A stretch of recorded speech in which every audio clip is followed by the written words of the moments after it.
How to book a service appointment online. So first we're going to look up Maple Ridge Hyundai and go to our website. Then we're going to scroll down to Parts and Service and hit Book a Service Appointment. Next, you're going to want to enter your vehicle's VIN number. This will be located either on your registration or on the windshield at the bottom on the driver's side. So once you got that typed in there, it should autofill the rest of the information. But if not, you do have the option to add that. And then you're also going to want to add your odometer, so how many kilometers are on your vehicle. Next, it'll tell you what recommended services it is in need of, and then as well as any other additional services you would like to add.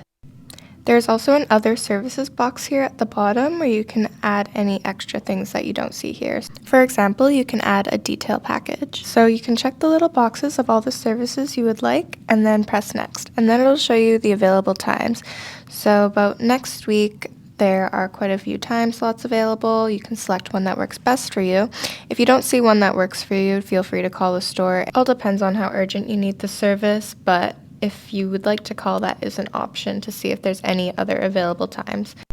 You'll then get a summary of everything you've selected and entered just to confirm it's all correct, and from there you can press Book a Service, and it is as easy as that.